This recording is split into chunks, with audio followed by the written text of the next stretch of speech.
Deebo Samuel is about to get paid. Jimmy Garoppolo is throwing again. And who is the 49ers' best kept secret?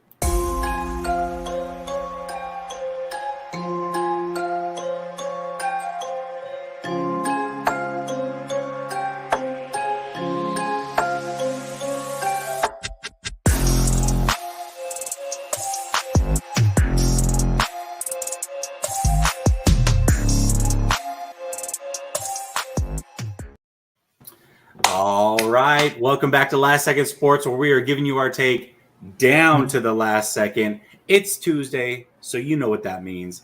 I got my boy Suneil with me. What's up, Suneil? How you been? Feeling brilliant, my friend. Feeling brilliant. Foreshadowing, I see. All right, let's see how brilliant you are when you call me Jack 4 times on this show. We'll see. That's not happening.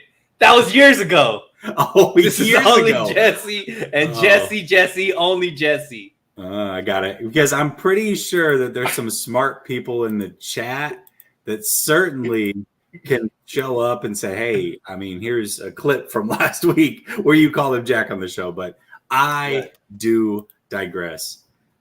Everything good with you, though? Everything's fantastic, man. Love my Tuesdays because I get to talk to the boys. And, now we get to round it off, man. I feel it. Well, there is a lot to talk about.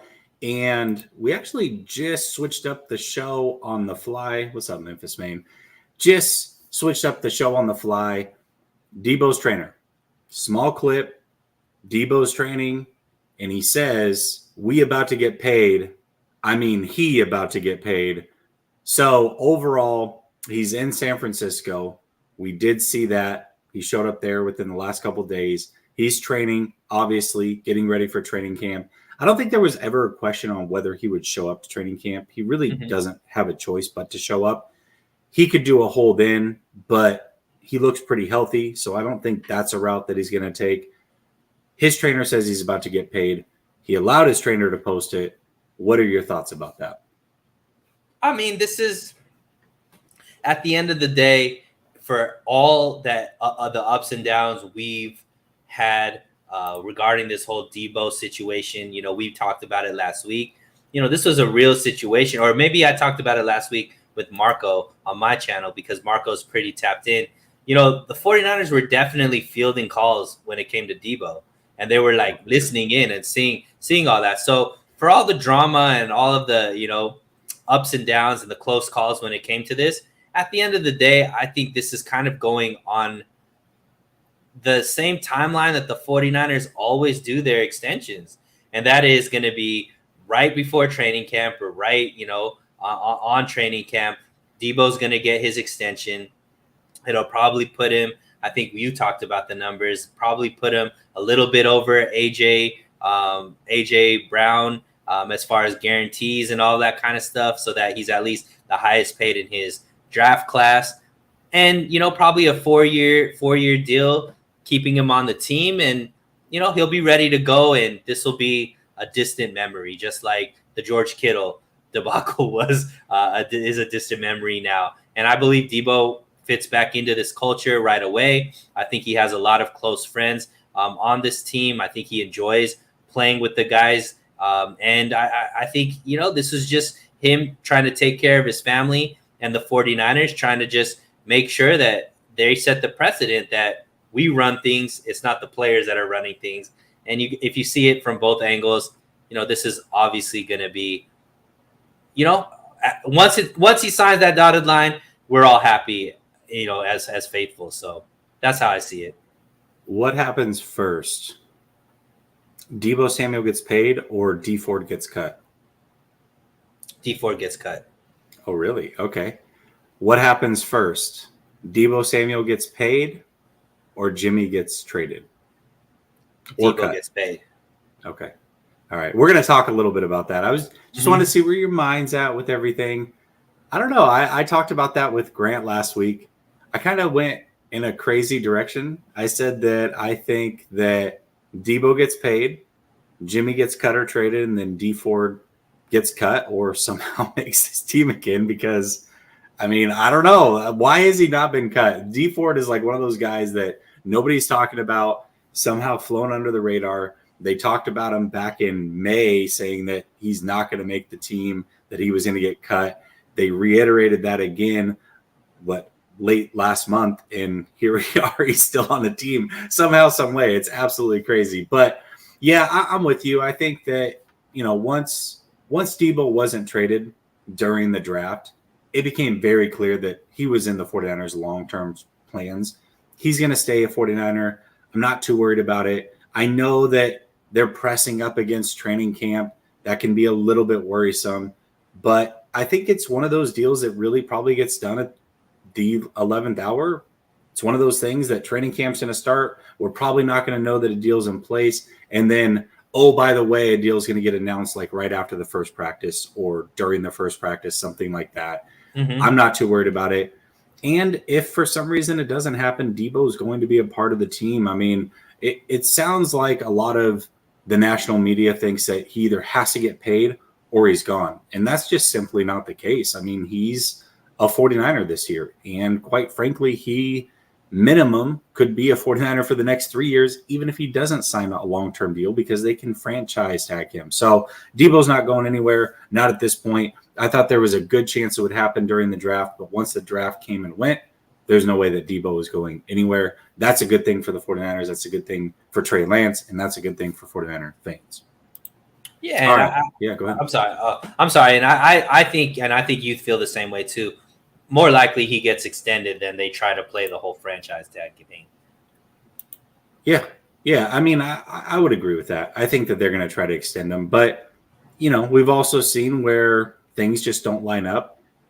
I guess it really doesn't matter. We just know that he's going to be a Niner this year, and he's probably going to be a Niner next year, and then beyond that, we'll worry about it. But we've got Deebo for at least 2 more years, bare minimum. So however that happens, I don't really care. Like, Deebo is one of the best football players in the National Football League. He is a 49er, and he's going to remain a 49er, and that's an awesome thing, period, point blank. Did you see these quotes from Warner and Gold around Trey Lance? And I'm going to read, I think I pulled 3 from each of them that I want to read, but were you able to check those out? Or yeah, I saw a few. I didn't see the Warner ones. I saw the Gold ones though. Okay, all right. Well, I'll go through them real quick. So Robbie Gold was on with Matt Mayoko. I think he was at a golf tournament or something. He got interviewed, and here's the 3 quotes that I pulled away from it. So this is Robbie Gold on Trey Lance. He says, Trey Lance is a lot more mature than what people think and or know. He says that I think he looks more comfortable in the offense. I think he's a great leader in the locker room. And then the last thing he said when talking about Jimmy and Trey Lance in that situation, he says, obviously, we all love Jimmy, and it's a business. But at the end of the day, they're making decisions to make the team the best that the team can be. And then Fred Warner was on with Rich Eisen. He was a little bit more reserved. He didn't even go down the route saying that for sure it's Trey Lance's team. Rich Eisen tried to pull it from him multiple times, but he did have a lot to say about Trey Lance. He says, I continue to say, man, just how much I've admired the way that Trey has taken on all the criticism, all of the pressure people are trying to put on him.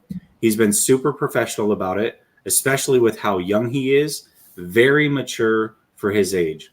He continued, just the things that you see from him, the small things that everybody else outside of the building sees from him, that should give you a good sense of the maturity for such a young player, and if given the reins, the way that he would handle it. And he finished by saying, seeing that confidence build within him, going into his second year, being out there during OTA workouts and practices, continuing to do that in training camp, like I know he will, he for sure has the respect amongst his teammates. So for me, a couple takeaways.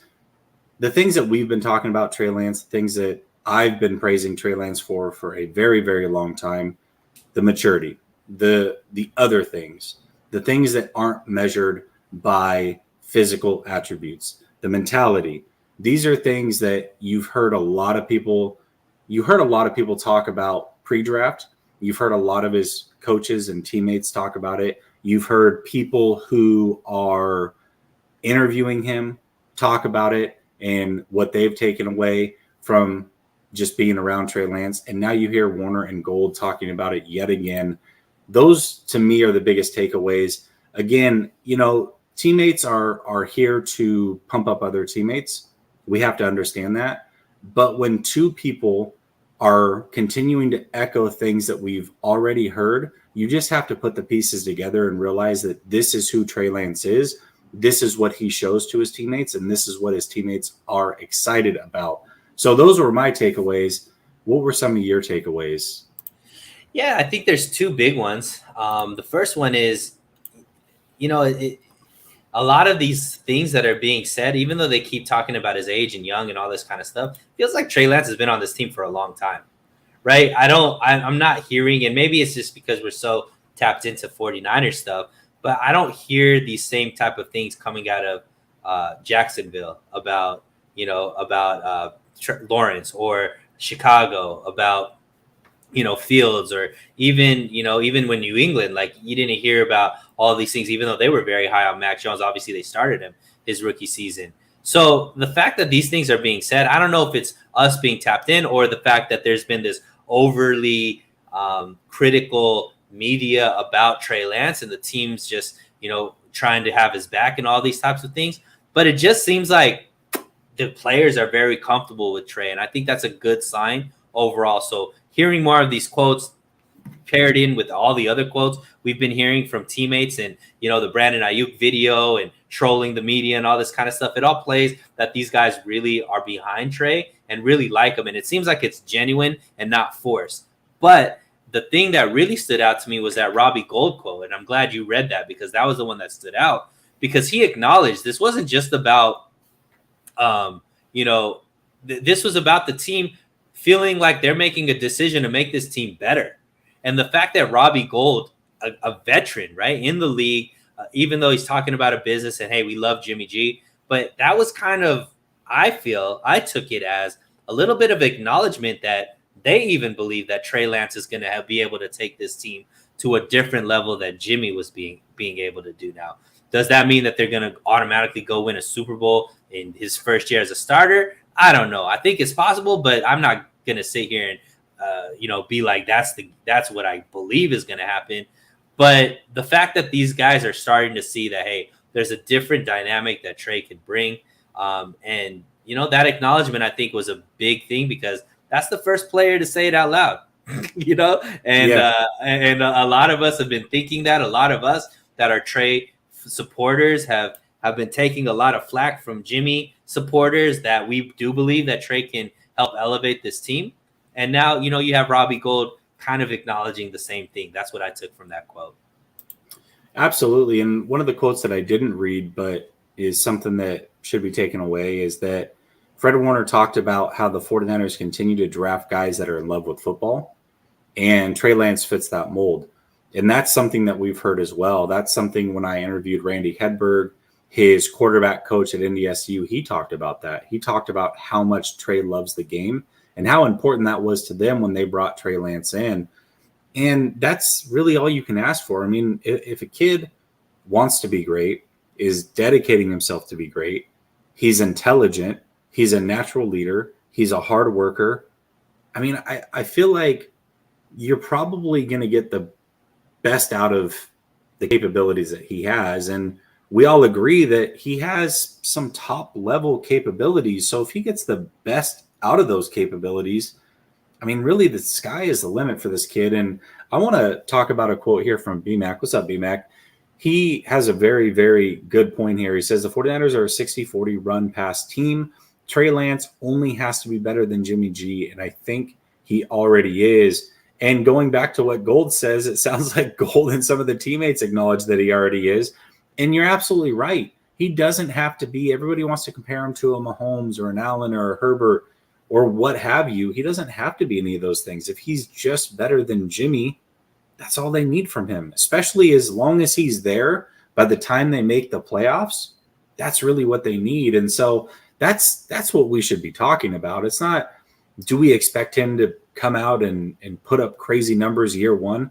I think that's pretty unrealistic. But if he's better than Jimmy and is improving throughout the season and is certainly better than Jimmy, and it's clear by the time they make the playoffs, that's what's most important. And then when we go into next year, that's when we can start talking about those leaps. All right, is he a top 10 guy? Is he top 7, top 5? Those are the conversations that we can start to realistically have. But let's give the kid a year. Let's let him grow and improve and just be better than Jimmy. That's really all that it takes. So I think that's a great comment by you, Mac. Yeah, and when you talk about 49ers are a 60-40 run pass team, which is accurate, and it might even be more. It might be 65-35, or even 70-30 at certain points. And then at the end of that quote, he said, I think he already is. The reason why I believe that actually is true is because Jimmy can't necessarily affect the 60% of the offense, because all he does is hand the ball off and be, as long as he's not fumbling the ball, that's just his job. Whereas Trey Lance actually could improve that 60% of the game that Jimmy has no effect on. And that's without even scrambling and running. It's just his threat of being able to run gives the running game an extra half second, gives those running backs an extra hitch that now they could get an extra move. Now they're going one-on-one with defenders instead of being, gang tackled and things like that. To me, that's a level that just Trey being there with his athleticism can impact even the rushing attack that Jimmy just can't do right now. So even if they're even or somewhat close in that 40% of the passing game, that 60% is not even close what Trey's bringing to help the rushing attack that Jimmy just didn't have because, he was limited as far as his mobility compared to Trey. Yeah, I think that's an extremely important point. That's a good catch by you. Dusty says Steve Young with Kruger says that Trey has the mental makeup and desire to improve. Yeah, I think these things are pretty well documented back to college. We hear one of his good friends talk about how when he was a redshirt freshman that he was studying NFL defenses almost every single night and trying to get prepared to play in the league as a redshirt freshman at NDSU. I mean, that's a lot of confidence in yourself, and that's a lot of dedication at that age. And then last year with the iPads, they talked about that during training camp, and Shanahan made a lighthearted joke. He's like, well, technically all you got to really do is turn the iPad on, and that's how you log hours. But Trey Lance did have the most hours logged when it came to studying. I mean, this is a kid that's dedicated to his craft. He's got it all together mentally. The physical stuff is awesome. But another thing that I want to point out, and I don't know if you remember this, Suneil, or if anybody in the chat will remember this, but when the 49ers traded up to 3, they asked Shanahan what his ideal quarterback is. And he said it was Breeze, somebody who could throw like Breeze and run like Lamar. But he continued and talked about how the mental side of the game is extremely important to him. There's a reason that Trey Lance is on this team. There's a reason that I said that Trey Lance, not Mac Jones, was the smartest quarterback coming out last year. And I think the 49ers feel that way as well. And then you get the added boost of the athleticism. It's too much to pass up. There's a reason that Trey Lance is here. Shanahan absolutely loves him. And I think there's a lot to be excited about. Jamal says, what's up, Jamal? He says, agreed, Suneil. And that's all without mentioning play action. Good point. And what Kittle, Ayuk, and Deebo can do downfield. Another good point. Or with Deebo feasting on the short to intermediate levels of the field. Yeah, great points by you, Jamal. I think everybody's on the same page when it comes to what Trey Lance brings to this team for sure. And then if he does improve in that passing, those mechanics continue to get better.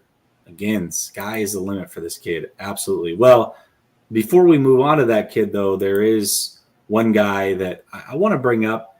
We're going to talk about some comments from Colin Cowherd, and then you've got some comments from Rappaport that I think are really intuitive. But let's talk about the Colin Cowherd comments first.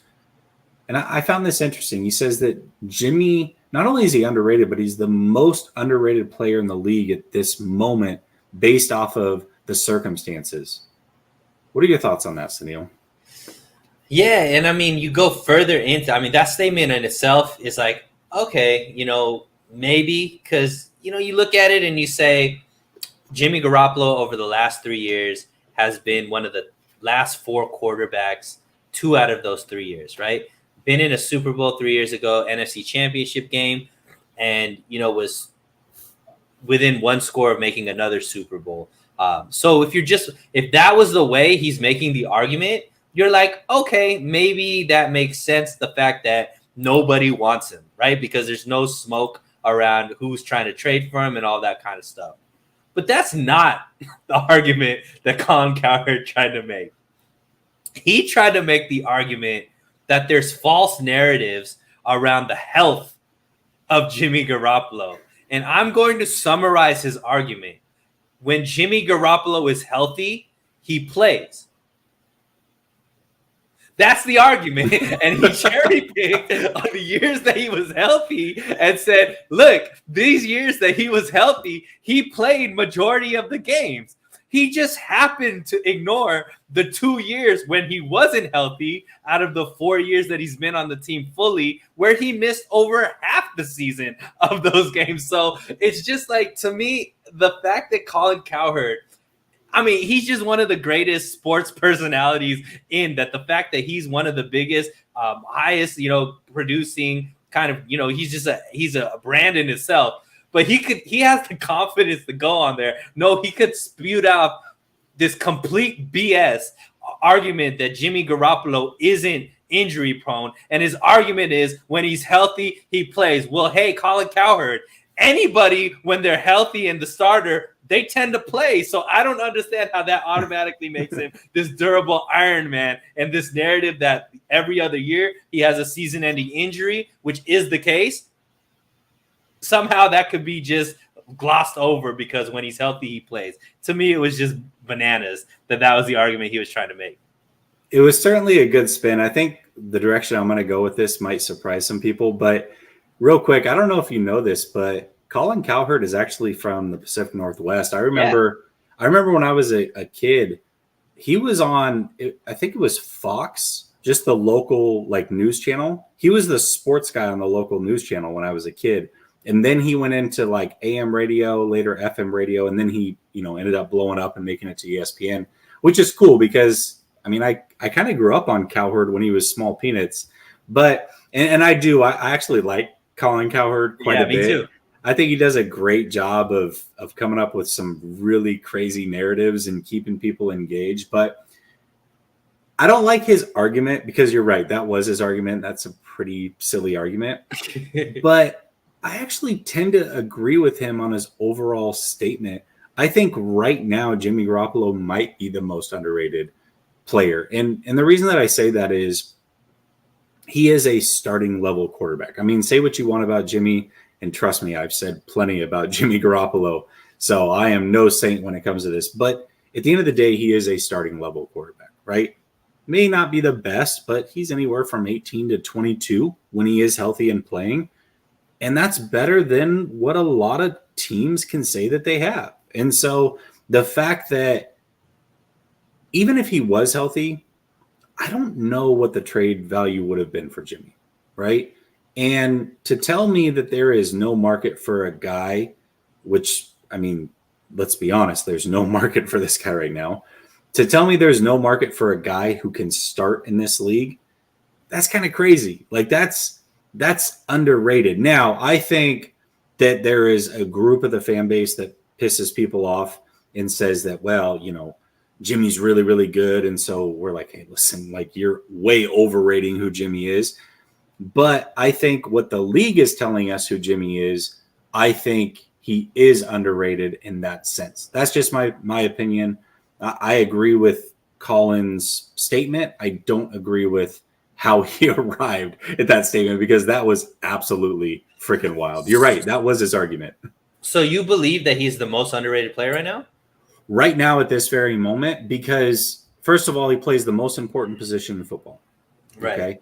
And I'm going not off of what fans say, right? Fans, we're all over the place, right? And I think a majority of us have him pretty accurately pegged. There's a group of fans that think, well, he's really, really good. And then there's a group of fans that think he shouldn't even start. But I think most of us are pretty level-headed and think that, yeah, he's a starting level player, but the 49ers need to move on because that's not good enough to win a Super Bowl.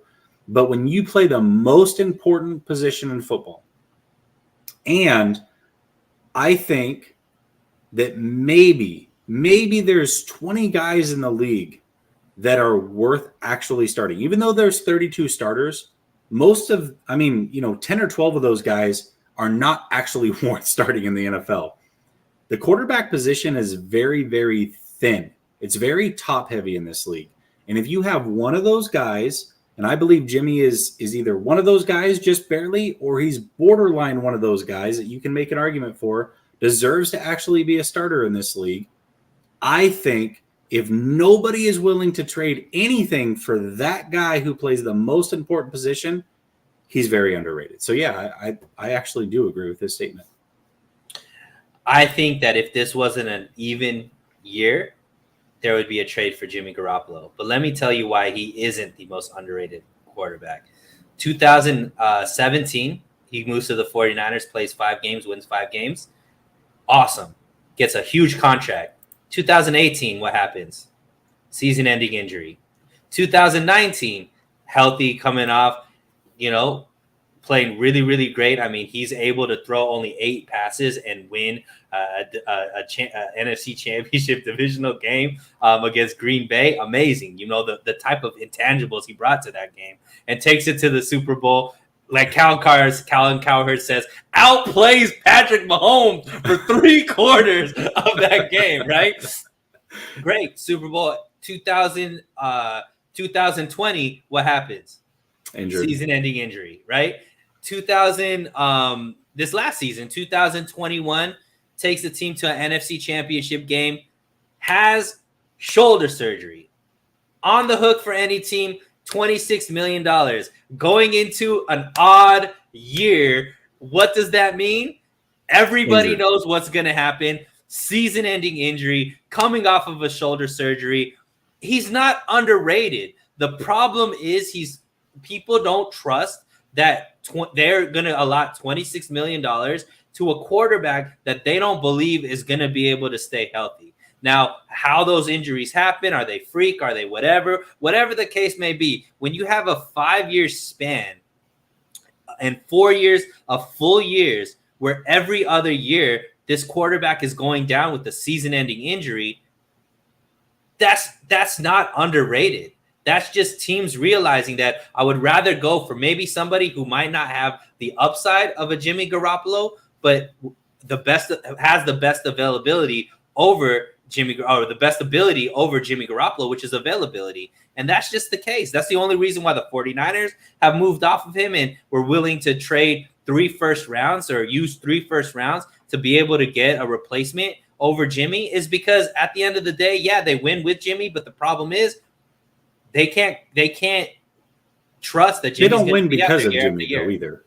Right, they win with Jimmy. Let's just say that they win with Jimmy, but they can't trust that he's going to be out there year after year. So I just think the rest of the league sees that. And I know some guys in the chat section are saying, if he was a $10 million quarterback, there'd be that. Yeah, but it's way easier to swallow losing a quarterback that you're only paying $10 million than losing a quarterback that you're paying $26 million that you gave up draft picks for. And I think that's why Jimmy is rated the way that he is. Is he taking a big beating in the media, maybe too big of a beating by some fans and some analysts? I think, yeah, but I don't think he's the most underrated player in the league at this point. Yeah, I understand where you're coming from, and I think the money is really a big part of it, because if he was making even $18 million like Baker, right, I think that chances are he would probably be moved, or maybe if he wasn't injured. There's a lot that factors into it. I really do genuinely think that he's starting level quarterback. Now, the 49ers did the right thing in replacing him, and I think that he's a guy who is either a stopgap guy at this point, or, I mean, that's basically what he is. He's a stopgap guy. Like, he's the guy that you have until you figure out the guy that's going to actually put you over the top. But when you have coaches in this league that are walking on a thin wire for their job, I mean, to me, I'm taking a risk on a guy like Jimmy to try to save my job for a year. And then I'll worry about replacing him next year. But Jimmy is good enough to possibly do that for you, better than some of the other options that are available. And, you know, I think both things can be true. I think that can be true. And then the 49ers absolutely made the right move in replacing Jimmy, because one thing we do know about Jimmy is that he's not good enough to win you a Super Bowl, right? Like, this team was as good as it possibly could be to not win a Super Bowl for the last 3 or so years. And Jimmy was unable to punch his ticket to getting that championship, right? And that's because of Jimmy. So, you know, I think that both things certainly can be true. I just think anytime you have a starting level quarterback that's on the market and you got guys whose jobs are on the line, it's pretty underrated if nobody's even willing to trade for him. So, yeah, and I mean the angle also, because you brought up, you know, the Ian Rappaport thing, I was more intrigued as to why all of this stuff was coming out today of all days, right? Well, before you get there, hold on. Let me read this real quick, because I love your take on this. We were talking about this backstage, and I want to give you time to just run with it. But let me read this and show him some love, and then we'll get to the Rappaport and then the overall why this conversation is being had. 49ers throwback. What's up, 49ers throwback? Always showing love. Says, looks like Jimmy Garoppolo ain't getting traded. Yeah, it does look like he ain't getting traded. And so hopefully the team's smart enough to cut him. But we'll talk about, actually, Suneil will talk about why these things are being talked about. Last-ditch efforts here. Appreciate the love. Let me show you some love back. Here's how we do it.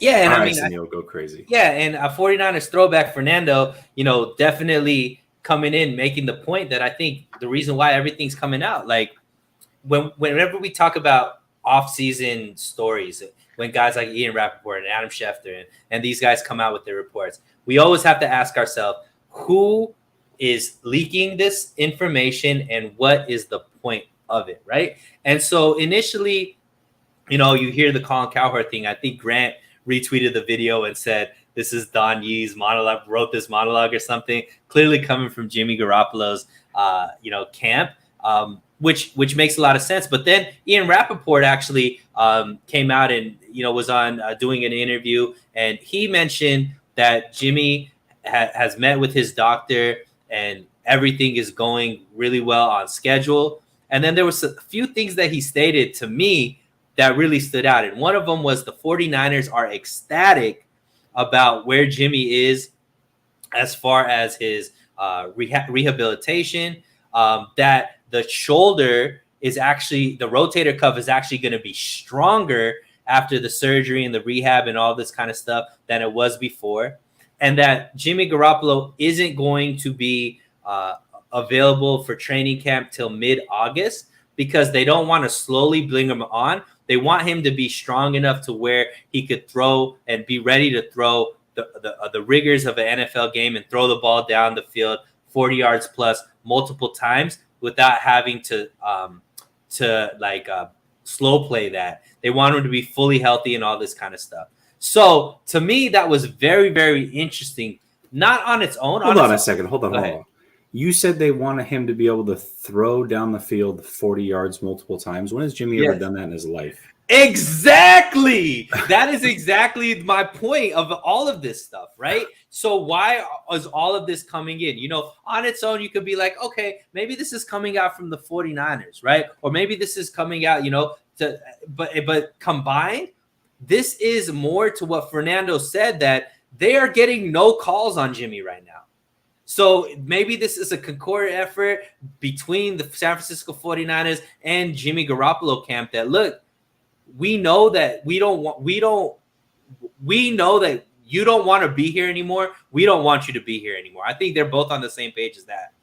I think both of them realize that they don't want to have to cut Jimmy, because Jimmy's camp loses a guaranteed whatever $1 million that they're going to be able to get. And the 49ers don't get any assets for that quarterback. So they're like, okay, we are on the same page that you can't still be here, and we don't want to lose you for no assets. And Jimmy doesn't want to go somewhere where he's now coming in whatever through training camp without a big contract, all that kind of stuff. So it's like, this is our last ditch effort to try to build some kind of value for you by stating your rehab is going great. Your shoulder is going to be stronger. You're going to be able to throw the ball down the field multiple times, which is, like you said, never happened in Jimmy Garoppolo's career as somebody who's a multiple deep threat type quarterback. So for me, this is just furthering the narrative that you and I think both have, that there's nobody out here that's really willing to trade for Jimmy, and that they're just looking now to the 49ers are just looking to hold on to him as long as they possibly can to try to get an asset. But at the end of the day, they're going to just cut him, before that money ends up on their books. Yeah. I mean, I would hope that that's what they end up doing. I think, all right, so Grant and I have had this conversation, and Grant seems to think the 49ers he thinks the 49ers will keep Jimmy if push comes to shove, because they don't want to look like they lost the trade for him, right? Giving up a second rounder. I think that the 49ers would look worse by hanging on to him than they would by cutting him.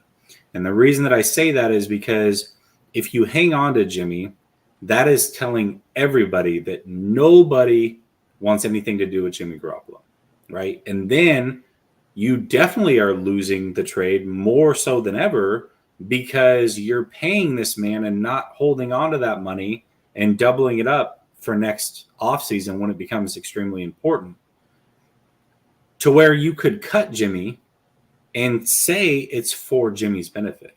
Right? Like, you always have that angle that you can play. You can say, hey, we had so many offers for Jimmy, whatever you want to say. We had a lot of offers for Jimmy. At the end of the day, we want to do right by Jimmy. We traded a second round pick for Jimmy Garoppolo. We believe that he's lived up plus more than whatever that second round pick is worth. We made it to a Super Bowl with Jimmy. We wish him luck. We owe it to Jimmy to give him a chance to land wherever he wants to and land on his feet. So we decided that it was best to part ways with Jimmy. You can always say something like that and use that angle, but I believe if you keep Jimmy, that is actually showing that you lost more than anything. What do you think? Yeah, I probably think it's somewhere in the middle. To be honest, at this point, I think that the 49ers realize that, hey, Jimmy, you kind of screwed us when you decided to do the surgery, when you decided to do it. And I think now, unfortunately, I think Jimmy and Don Yee are regretting that decision and not doing it earlier, because their whole trajectory of what they could have done has turned into absolutely nothing. So their best bet is actually staying with the 49ers, because I think that's going to be their most money. Now, if I'm the 49ers, I have no reason to cut him earlier than I actually need to cut him. Because at the end of the day, like you said, and like I believe too, he's still a very decent quarterback. He's not great, but this team has been able to do. What high praise.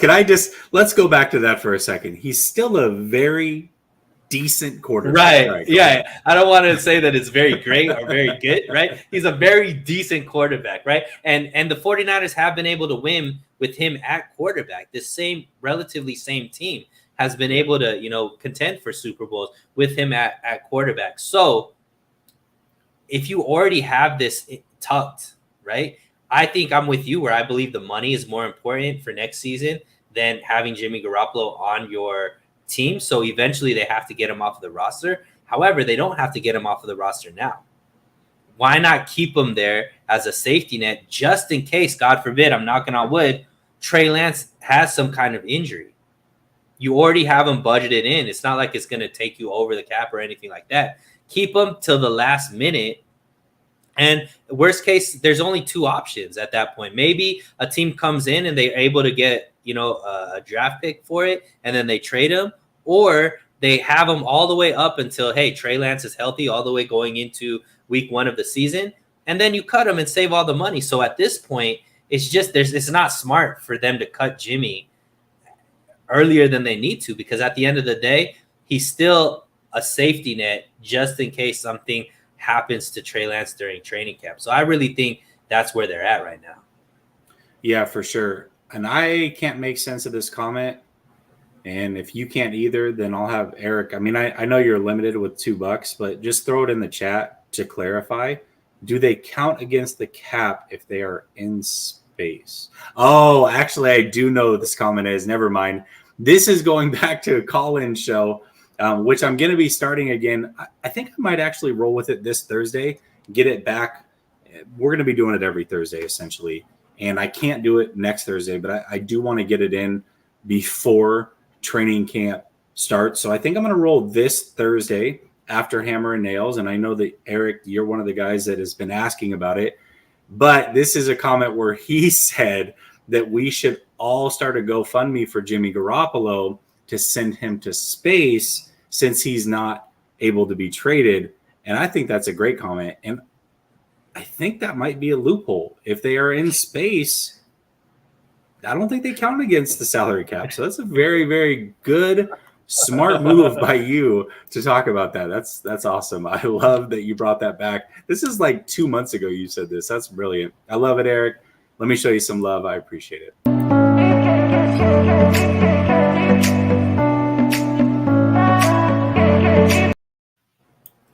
Now, I do want to say that I love what you just said, Suneil, that the 49ers have no incentive to get this done now.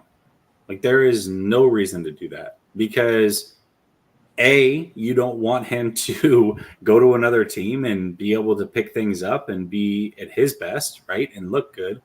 And B, something could still happen. I mean, this team is pretty competitive right now, and we're going to talk about just how competitive a little bit later. But, yeah, I mean, there is no incentive to do it now. So at the end of the day, I am one of those that also does really, truly believe that Jimmy has earned what they've given up. So if they got nothing for Jimmy Garoppolo, literally nothing for him, they traded a second-round pick.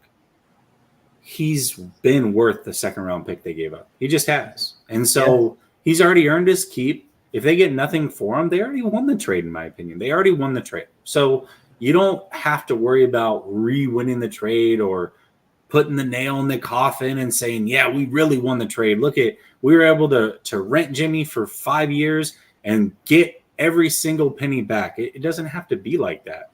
You made it to a Super Bowl. You made it to an NFC championship. He's tapped out as far as he can go with this team. Time to move on. It doesn't really matter if you quote unquote win the trade now. You've already won the trade, in my opinion. So I don't know. It's the whole thing's kind of silly to me. All right. Can you go to this one quote? Because I think this is the argument against what I just said. The Sentinel Football Channel. Oh, yeah, right here. This one? Yeah. So this is, I guess, the argument against what we just said. The longer Jimmy is on the team, the more it splits the locker room. Get Jimmy off the team by now, by any means necessary. Now, Sentinel Football Channel, I see where you're coming from, but I have to disagree with this because Jimmy on the team is different from Jimmy in training camp, right? I think Jimmy around the team possibly could sway some things, but as long as he's not healthy, he can't be around the team. He's still rehabbing away from the team, all that kind of stuff. I don't necessarily think that that's affecting. And the proof in the pudding is all of these statements made by players that have been with Jimmy, right? Everybody is now turning their focus to Trey being the starter and saying a lot of things about Trey. And, you know, even guys like Juszczyk, even guys like Kittle, who are the diehard Jimmy kind of fan base, I guess, of the players, right? The best friends there. I think they've already decided to, you know, back Trey Lance. So I do agree with you. If Jimmy was maybe in the locker room, in training camp, all this kind of stuff, but I don't think that's what the case is. I think they're going to hold Jimmy out of training camp as much as possible with this whole rehabbing of the shoulder thing. And then, push comes to shove. They either get an asset for him or they cut him. And then Jimmy could go, you know, try to make another team and so on and so forth. Yeah, absolutely. We've actually got 3 more topics, so we're going to be here for a little bit. But before we continue, got to give a quick plug. If you are watching and you have not liked and subscribed, please do so. Helps the algorithm, helps gets eyes on the channel, helps grow this whole thing. And we're pushing 6,000 subs. I would love for you to join the family. Hit subscribe. It's free to do. And then also, while you are at it, subscribe to Suneil's channel. The link is in the description. Make sure you show him love. He's pressing up on 1,000. 1,000 is a big deal here in the YouTube community because it allows you to get monetized. It allows you to get super chats and things like that. So help him get there. He gives his time every single Tuesday. You show me love. Show him love as well. Absolutely check him out. Now, we've got 3 topics left, Suneil. 2 of them are similar, so I'm going to have to make sure that I talk through them the best that I can. But this first one is what the show was billed after. Who is the 49ers' best kept secret? Now, we also have a topic that is who should we discuss more? Now, the way that I'm going to separate these two, because they are very similar, best kept secret to me, when I look at it, is national media or people that don't necessarily watch the 49ers. Who should they talk about more? Who should they know about more that is actually helping this team push forward and win? Now, when I talk about who should we discuss more, that's us as content creators, us as diehard 49er fans. Who do we not talk about enough that could possibly make a difference? So that's how I'm going to separate the two. First one up is who is the 49ers' best kept secret, the player that the national media or fans outside of San Francisco really need to understand, help this team win and possibly tick going into 2022. Yeah, and I just saw, a fantasy draft board that was rating running backs. And this person, I agree with on the goal line, who put up a super chat that said this name. Elijah Mitchell was ranked 21st on this fantasy draft board.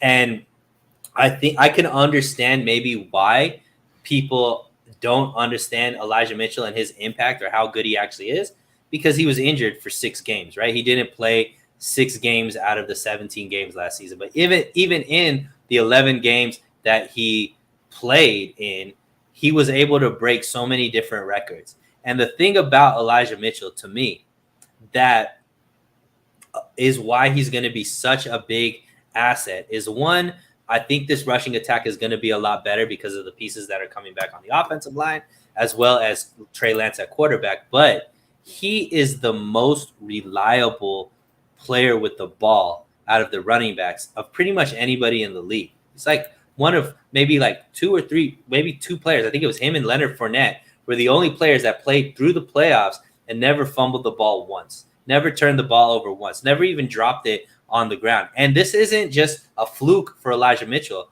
He had 0 fumbles, I believe, through his college career as well. So this is somebody who is very responsible with the ball, that has been able to show to be a high impact player for the 49ers. In the 11 games that he played, he averaged 4.7 yards per carry, which is really, really good.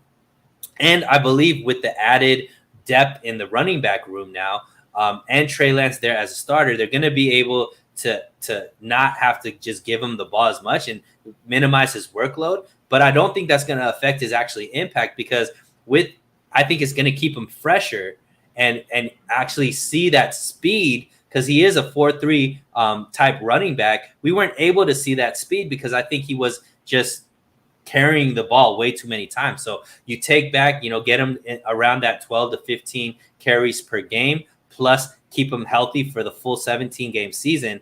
I think this is easily going to be somebody who could even put up maybe 1,200 yards and 10 touchdowns.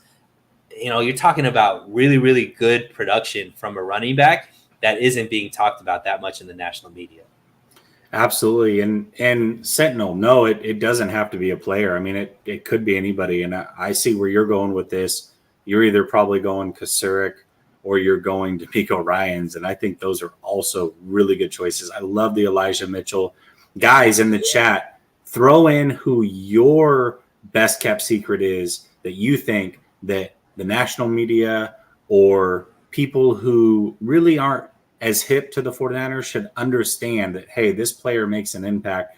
And I think there's quite a few players really on this team that fit this mold. I think there's coaches, to Sentinel's point, that fit this mold. I love what you said about Mitchell.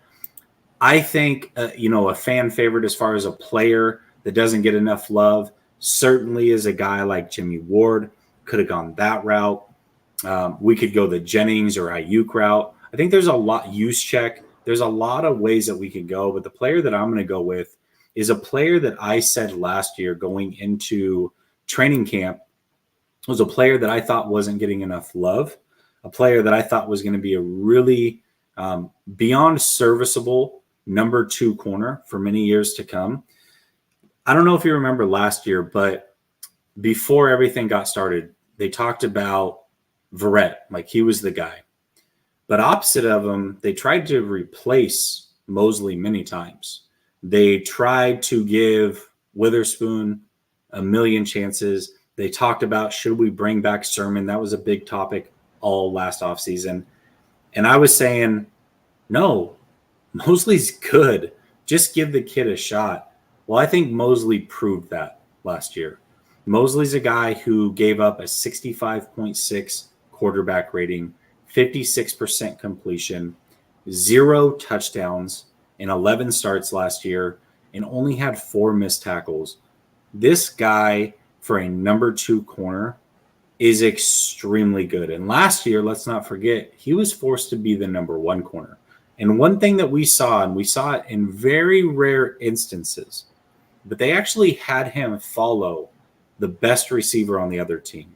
And that's not something that we see a lot from 49er corners. And I'm not saying he did it a lot, but I remember in particular, week 3 against the Packers, he was asked down the stretch of that game, before the Packers were able to come back with 37 seconds. It was, I believe, their second to last drive when the 49ers were third to last drive, when the 49ers were trying to come back and tie this thing. And if the Packers had scored a touchdown here on this particular drive, game would have been over. The whole 37-second thing, none of that would have happened. They asked Moseley to travel cross field with Adams, and it was one-on-one. And Moseley won that in a very, very crucial moment in that game. Now, this is a guy in Adams who ended up winning the game because Moseley was not asked to travel with him. They expected that Lenore and Hufanga could bracket coverage him, and that would be enough for whatever reason. But to me, Emanuel Moseley is a guy who is a pretty damn good football player. And when people talk about the 49ers secondary, they say that the 49ers secondary isn't very good. They talk about our front 7. Well, I think that not only is Jimmy Ward not talked about enough, but Emanuel Moseley clearly is not known enough about the people to understand that he is a pretty damn good player, and he helps make this secondary pretty formidable foe going into 2022. What do you think? Absolutely. I mean, I 100% agree with you. And he becomes even more dangerous when he doesn't have to be the number 1 guy, right? Because they have a bona fide number 1 in Charvarius Ward. And look, 49er fans need to enjoy what we have with Moseley, because the chances of him being in the price range that the 49ers can afford next season is very, very slim. I expect him to outplay his contract. I think he's already been outplaying his contract, and he's going to be playing somewhere else next season more than likely. So this is, I think Moseley is definitely somebody who's criminally underrated.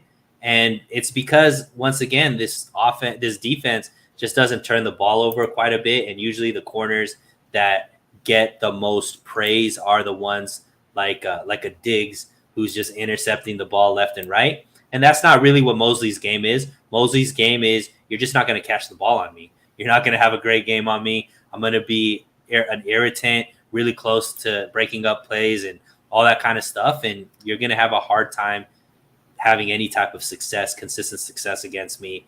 And those type of corners don't necessarily, get a lot of praise in the national media. Absolutely. JU taps in.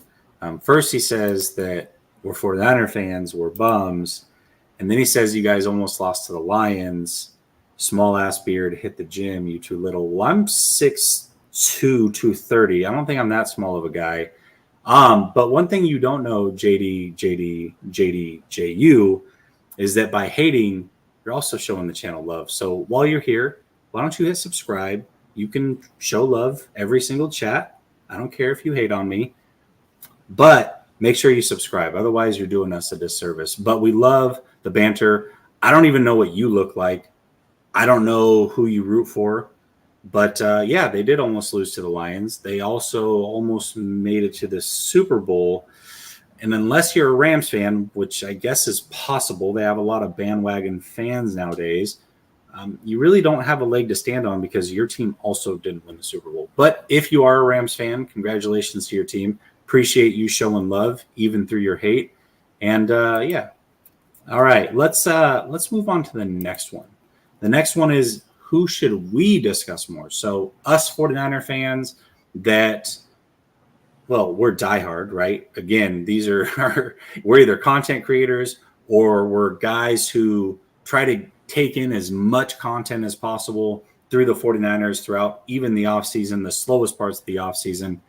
Who's a player that we should be discussing more as we head into training camp? Yeah, and I mean, this is kind of tough because I think, when I look at this, it's not underrated player, but a player that is going to be most impactful that we aren't talking about. So for me, I think the guy that is going to be one of the most impactful players that is under kind of discussed is Charvarius Ward, but he still gets talked quite a bit because he was obviously the biggest, offseason addition. But to me, I think the player that I think is not being discussed enough, which I think is going to be a huge, huge upgrade and really help this team, move forward, is a guy that's coming back off of injury, and that's Mike McGlinchey. I think that Mike McGlinchey has been kind of, I guess he's been the butt of a lot of jokes because of how high he was drafted, right? And when you're looking at, you judging him based off of where he was drafted, maybe he doesn't make the impact of some other people that come in on the offensive line that are drafted that high and just are stable there for the rest of, 10 years, 12 years, 15 years, sure about Hall of Famers. He's not that. But if you take away where he was drafted, this guy has been a very, very solid right tackle for the 49ers whenever he is there and whenever he is playing. He is very good, not just good. He is very good in the run blocking scheme. He's obviously athletic and able to do everything that the 49ers need him in the run blocking game. And I think he is underrated in his pass blocking. I think people just think he's trash in pass blocking, which isn't the case. I think, shout out to Jason Aponte. He put up some stats on Mike McGlinchey that showed that he actually isn't as bad as people may think. I think that if he was drafted in the second round or the third round, everybody would be really, really happy with Mike McGlinchey, or even later in the first round, right? But the fact that he was I think he was a top 10 or top 12 pick, something like that. Ninth, I think. Yeah, Ninth, top 10 pick. People kind of beat on him, but even at the ninth pick, like, he's still been a stalwart there. I think he's played fine. He's played above average. I think he would be in the top half of right tackles. I don't think he would be in the bottom half of right tackles in the league. And I think it's a big upgrade for him to come back. And especially because a lot of the press around him is that he's looking great, looking strong, looking healthy. And it seems like he's going to be ready for day one of training camp and going to be able to play, week one, if everything is true based off of what we're hearing. I think that's a big, big thing, especially with a couple of new faces on the offensive line. To have somebody there to really hold down the other tackle position, I think is something that we're not talking that much about and should be talked a lot more about. Yeah, for sure. I think when a lot of people look at McGlinchey, they look at 2020, right? Mm-hmm. And that still is kind of low key what's stuck in our minds because McGlinchey didn't play a lot of football last year, right? He got injured and lost his season, unfortunately. And so because of that, the lasting memory we have is 2020 when he came in way too small and quite frankly was getting whooped. He just was. Now, I think that last year in a much smaller sample size, he was actually very serviceable in the pass game. He wasn't getting beat the way that he was the year prior, and it showed some of those improvements. He even talked about how he had lost way too much weight and was playing at too low of a weight. And so he acknowledged those things as well.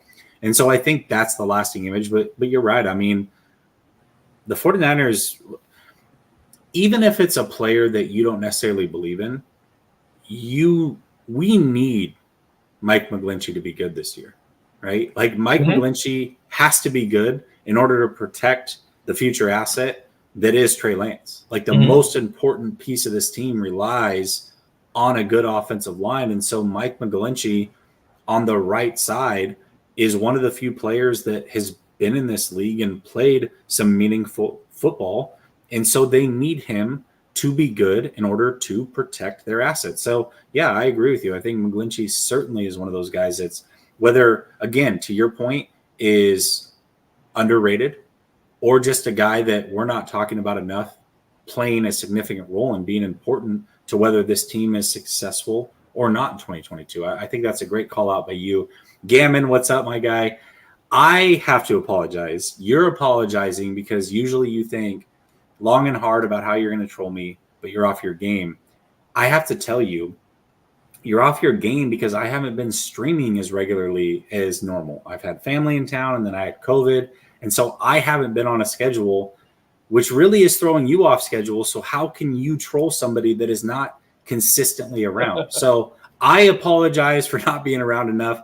I do promise that I am going to be around a hell of a lot more. I've already got 3 more shows lined up this week. I am fully back and ready to go, ready for training camp, ready for the season. So I do expect, though, that is the one excuse, the one pass you get from me.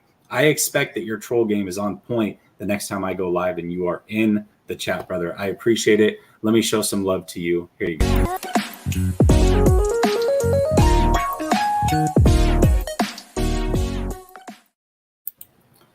All right. The player I'm going to talk about, a little bit different. This is not a guy that I think for sure has to play well for the 49ers to have a good year. But this is a player that seems to be pretty forgotten for whatever reason. A guy that's not talked about a lot. You talked about Elijah Mitchell. They went ahead and they drafted another running back in round 3 this year in Ty Davis-Price. But what about Trey Sermon? What's going on with Trey Sermon? Now, he's starting to, at least people that are heavily into social media, he's starting to be talked about a little bit more because you're seeing the videos make their rounds of him working out with other top quarterback or running backs, rather, like Dalvin Cook. But he's not a guy that's being talked about a lot. And I think he's a guy that even I've heard people say in the little that he is talked about is a guy who might be a surprise cut candidate. I disagree with that. Now, I know this is a very small sample size, but Sermon, the one half he had with Trey Lance, where he was the guy against Seattle, had a really, really good half, running with Trey Lance, running out of shotgun, doing what he does best. I believe that Sermon, much like maybe an Ayuk, maybe thought too much of himself, wasn't quite ready to be a true professional, maybe, right? It was his rookie year. There was the moment last year where he had stripped his social media, much like Deebo has done this offseason, of all 49ers stuff, and was clearly frustrated with his lack of a role on this team. I think that he thought, being a third-round pick, that more was owed to him than what the 49ers were giving him. And that's just not the case, especially with Shanahan. I mean, A, he doesn't like rookies playing, and B, he expects you to prove yourself, and he will put you in the doghouse. Look at what happened with Brandon Ayuk. So I think Sermon has taken that. He's compartmentalized that. He's showing through his workouts this offseason. Looks in phenomenal shape, by the way. I think he has an axe to grind. I think he knows what it takes to be a professional in this league. And I think that he is motivated by what was frustrating him last year. He's turned it into a motivation, and I think that he's going to have a pretty decent season. I do believe that he was brought in specifically to play with Trey Lance. And being a guy who was a third-round pick last year, there was a reason that Shanahan liked him. He may be wrong on that. Maybe he doesn't pan out. But I have to believe that there's something still there that Shanahan likes about this kid. And if he knows how to be a professional, if he's using that and harnessing that energy to be the best that he can be, I think that Trey Sermon can be a factor this year for the 49ers, and a guy that really almost nobody is talking about outside of a couple workout videos that have been thrown out as of late. Yeah, I agree. I mean, I'm a big fan of Trey Sermon. I think what also bodes well for him is Anthony Lynn being the new running backs coach there, because I think that Anthony Lynn just does a good job bringing out the best in the running backs. I think that Trey Sermon can be utilized a little bit more in Anthony Lynn's system, maybe than what Kyle Shanahan was able to do. And I think Trey Sermon with Ohio State really played well out of the shotgun, right? And that's what I think we're going to see a lot more with Trey Lance. So, look, Trey Sermon is somebody who carried those Ohio State teams sometimes. You know, like there was games where it wasn't about Fields. It was all about Trey Sermon and what he was able to do. You just don't, fade away. I think that if he takes the coaching well, where it seems like he's done this offseason, and gets an opportunity, which I think he is going to get more of an opportunity, because I don't think they want to run Elijah Mitchell into the ground like they did last season. I think it bodes well for Trey Sermon, and I do think that him being successful makes this rushing tech even better. And like I said before in previous streams, the 49ers' best rushing attack under Kyle Shanahan was 2019, when they were using 3 backs to be able to achieve the stats that they were able to achieve. The fact that they now have 3 young guys that are all in second year or younger, hopefully they go back to a similar type system, which has bode well for this team. And that's what I hope happens as well. Absolutely. And Zach coming in with the super chat, always showing love. I see you're rocking the Bosa puzzle piece avatar that I put together for you. Much love on that as well. He says, what's up, guys? I'm excited to see what Hufanga does this year. Sermon let me down last year, but I think he has some solid potential to contribute. And I think you saying Sermon let me down, I think he let himself down a little bit. And I really hope that he's using that to fuel his fire this year. But yeah, Hufanga for sure. I mean, he's somebody that is being talked about a lot. And maybe some of that is because of the Tart side of things. But either way, Hufanga certainly, hopefully he has a very good year. He's very important to this team as well. Let me show you some love here, Zach. Here you go.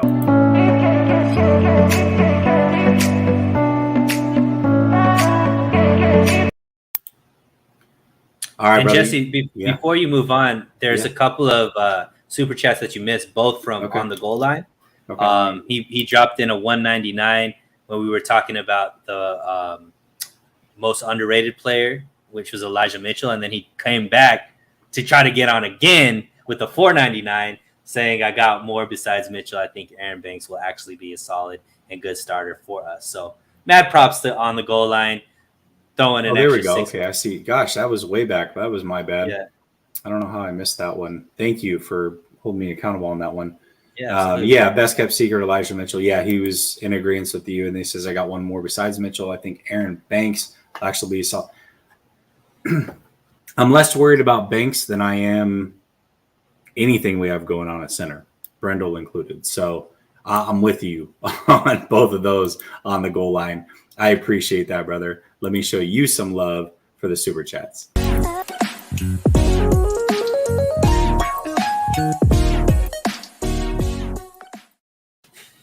All right, you got time to hit our last topic, or you got to run? Bro, nothing but time, bro. All right, let's do it. Let's do it. I think this is a good one. 49ers Super Bowl window.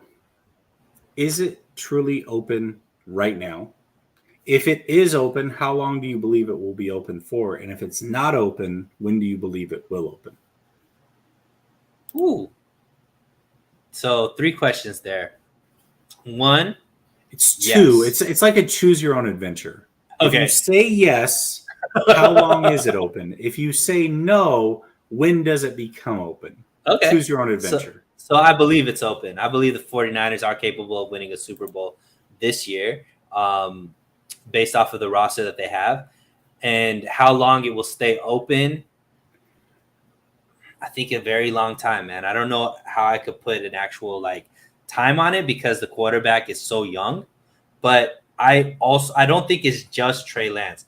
I think it's Trey Lance partnered with, I think, Shanahan and Lynch and this whole front office and brass have really figured out how to build a team that's going to consistently be good year after year. And you're starting to see it in the changes in how they're drafting players. They're not drafting players for immediate impact. They're drafting players to redshirt them, to be able to have a year in the system, coached by, one of the best coaching staffs that Kyle Shanahan continues to put together year after year after year. And these guys are then being able to, in year 2 and year 3, be impact players. What that does is not only keep youth on the team fresh and all that kind of stuff, but it also keeps cost-effective talent there so that you could continue to make a splash after year with a guy like Charvarius Ward and re-sign guys like Nick Bosa, re-sign guys like Deebo, things like that, which I think is the intricacies that people are missing, right? Because I've been on this side that all these guys that you needed to go all in, and this offseason has been, a complete failure because you didn't go after what like the Raiders did and what the Chargers did. And I'm like, nah, like the talent that we have on this roster is insane. And the fact that we still have enough money, especially when they cut Jimmy, and we still have youthful players that are going to be able to be stars. Like if we lose Emanuel Moseley, we have an Ambry Thomas there that we think could go in there and make that play. We lost a Laken Thomason, and you just mentioned an Aaron Banks being able to come in that we're not too worried about. And that's all there, minus this guy, Trey Lance, who I think could be a phenomenal quarterback in this league. To me, I think if Jimmy Garoppolo was 1 or 2 plays away from making his second Super Bowl in 3 years, to me, Trey Lance can do just as much as Jimmy, if not more, with the same roster. So to me, they have to be, have a Super Bowl window open right now just because of what this front office has done, plus the rest of the talent on this roster. For sure. And I know some of the guys in the chat are really mad at Mark's comments. You have to remember that this is a Lions and 49er channel. So I obviously run the 49er side of things. So sometimes we get some mix. I appreciate the Lions guys tapping in. We have a few that do tap in on the 49er shows. And we have a few of you 49er guys that actually tap in on the Lions shows as well, showing love. So just showing love all around at Last Second Sports. We appreciate it. But, Mark, I have to disagree with you here. You said that no QB. Well, I would argue that the 49ers really had no QB last year, and they were still able to make it to an NFC championship, and also had no QB in 2019 and were able to make it to a Super Bowl. I do think the window is open, and I'm going to tighten that window a little bit more than you. I think this team can remain competitive, much like you've seen teams like the Seahawks do because they had a really good quarterback and a good coach. Much like you're seeing the Chiefs right now, I think the Chiefs window is closed as far as winning a Super Bowl. Now, when you have a good coach and you have a good QB, it can open within a year or two, right? You make a few quick changes on the fly and it can open right back up. And so I'm going to agree with you there that is a possibility with Trey Lance and Shanahan.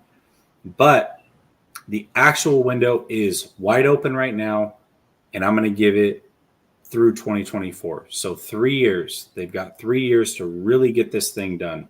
And the reason for that is because you've got those 3 years of Trey Lance being dirt cheap, right, before you have to pay him. Even that fifth-year option is going to hike up quite a bit. And you've got 3 years, I believe, of guys like Deebo really being all-out dogs before maybe they start to decline based off the way that they play football. And George Kittle, I think, will also probably start to hit that decline a little bit. So because of that, I think the 49ers have a true 3-year window. But I do think Trey Lance obviously is going to be a very good quarterback. Shanahan, if Trey Lance is here and doing well, Shanahan will be here and doing well. And because of those two guys, to your point, I think they can remain competitive, and that window can open up at any point if they make the right moves in any given offseason. The other guy I'm going to mention, too, is Trent Williams. I mean, this is a guy who's in his mid-30s at this point. He's really probably got 3 years left. So, to me, there's a 3-year window for the 49ers. right now, and it is wide open. Yeah, I agree with the 3 years. I just think it's a lot longer. I think this team is criminally underrated with the type of drafts that they put up recently. And I think when you have a team that can draft such great value with, picks that might not necessarily be first and second round guys, I think that you can extend a window a lot longer, especially when you have really solid quarterback play. Because to me, that's really what it's about. Like, I think that if this team didn't draft well, yeah, we have 3 years, but this team doesn't just draft well. I think they're one of the elite drafting organizations at this point, with how many players make the team, how many players continue to stay on the team, make impacts. To me, that extends the window a lot further than just the money that we're seeing from the great stars that we have right now. Let me ask you this, because we might have a fundamental difference on how we look at a window being wide open. So I mentioned the Chiefs, and I said I believe their window is closed. Do you think their window is still open? Yeah. Okay. So I think, and I don't think you're wrong, by the way, right? I just think we have a fundamental difference in how we look at a window being open, right? Mm-hmm. I think what you're saying is anytime that you basically are good enough to get into the playoffs or probably make the playoffs every year, and you have an elite quarterback and an elite coach, anything can happen. And I don't disagree with you, but I look at guys like Rodgers, I look at guys like Wilson, who consistently put their teams in a position to be where I think the Chiefs are right now, where they're a playoff team, they're competitive, they may even win a playoff game every year, but really they're not like the top of the top anymore. They're just barely outside of it, and that window can fly wide open again with just one good offseason, right? And that's kind of where I'm at with it. But maybe I'm, speaking for you, and that's not why you say it, but I think where you're coming from makes a lot of sense as well. I just think we have a fundamental difference or disagreement on what a Super Bowl window actually is, and that's fair.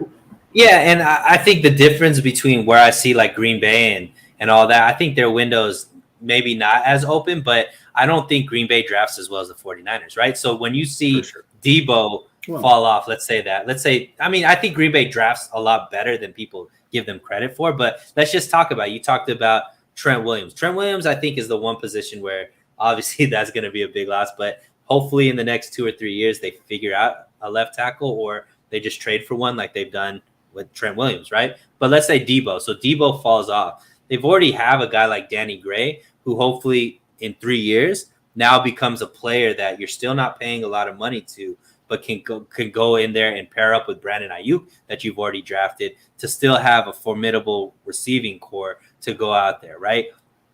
George Kittle, 5th round draft pick, obviously outplayed that. But you've seen Elijah Mitchell, 6th round draft pick. Talanoa Hufanga, 5th round draft pick. They're able to get with lower round picks guys that are bona fide players. Dre Greenlaw, Azeez Al-Shaair, undrafted, right? So to me, when you have that ability to bring in top level talent and not needing to wait for 1st round draft picks to be able to get impactful all pro level type players, to me, that's how you can continue to extend a window, because now you're able to save money and still have elite all pro level type players anywhere in the draft, where I think other teams struggle with that, which is why those windows shut a lot quicker. Right. Absolutely. And again, I think that's completely fair. I just think there's just a slight fundamental disagreement there on what open is, but I don't think you're necessarily wrong. You know what I mean?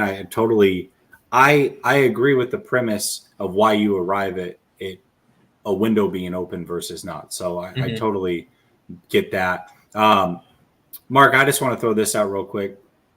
You're obviously not a 49er fan, and I think it's fair to be skeptical of a guy who is going to be starting for the first time in the league, especially a guy who came from a small college. But I think there are some things that you probably don't necessarily realize being a fan of another team, is that 2 things. One, Jimmy Garoppolo just really was never that good, right? And so he doesn't have to come in and just be a world beater. We talked about this earlier in the show, but he doesn't have to come in and be a world beater in order for the 49ers to be a Super Bowl contender. The NFC is not as good as what it has been in the past. And the 49ers defense is ultimately what carries them. Defense and run game. The defense has certainly gotten better in the offseason, and it was already very, very good. And the run game gets better with Trey Lance. He's just a running threat himself. And so that ultimately makes what you want to do on offense better by default by having a quarterback that allows you to go 11 on 11 in the run game, even if it means freezing defensive ends to help his running backs get free, because there's a possibility he may also take off, which is something Jimmy didn't have. And let me school you a little bit on NDSU. NDSU is pushing out a lot of professional quarterbacks. And the reason for that is because they're one of the few schools that are still running a pro-style offense. And in interviewing their quarterback coach, there was a lot of things that came from that interview. He talked about how verbose the playbook is, that his quarterbacks at NDSU are expected to spit out a long play in verbiage, do it while looking at their 10 teammates in a huddle, which a lot of college quarterbacks are not expected to do. His quarterbacks are expected to play under center. In fact, Trey Lance did so at 39% in college, much higher than most of these other guys.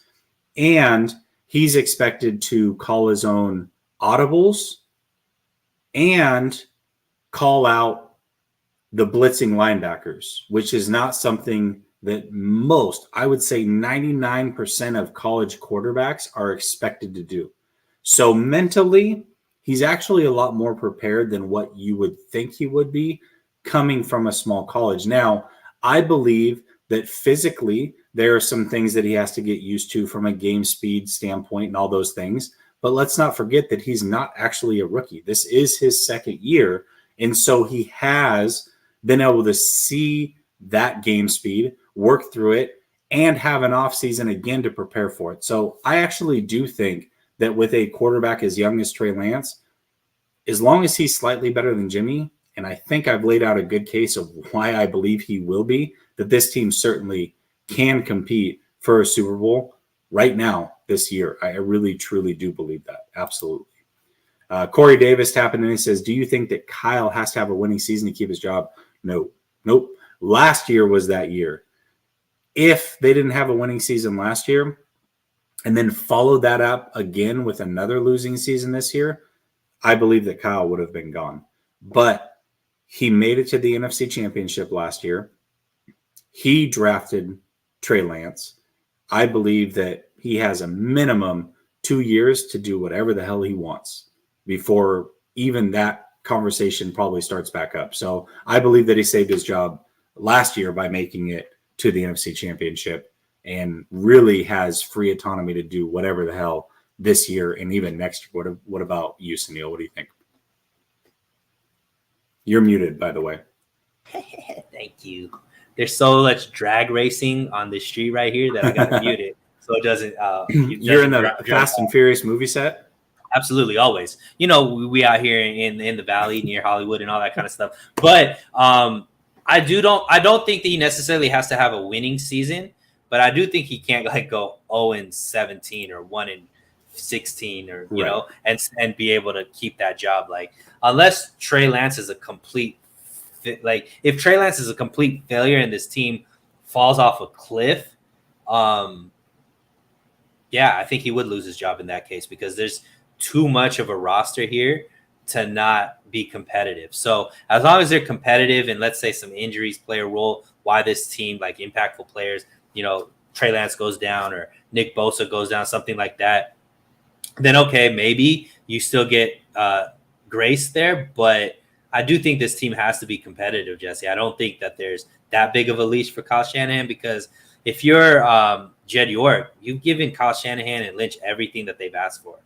So you have to sooner than later be a team that wins one or at least is constantly there. So I don't think we could keep seeing this right? It has to eventually just start going like that, right? So, yeah, I think I don't think it's a 2-year just blank check.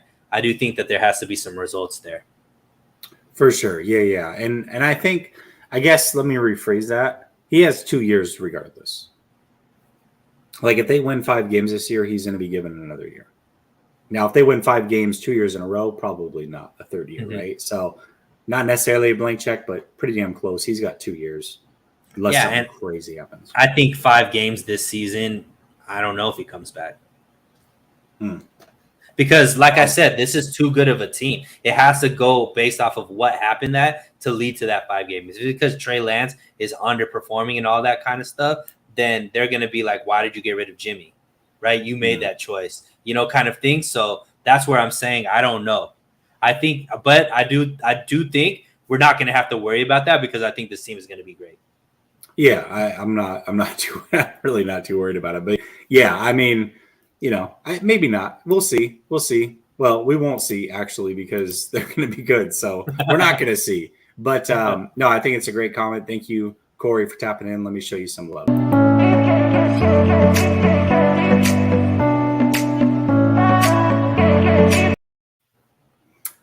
All right, y'all. That's the show. Almost an hour and a half. We normally go well under an hour. We try to keep it to 45 minutes, but there's a lot to talk about right now. The 49ers season is ramping up.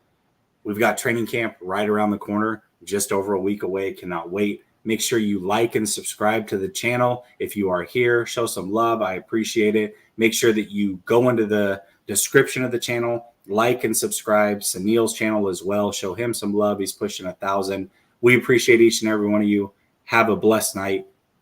Peace.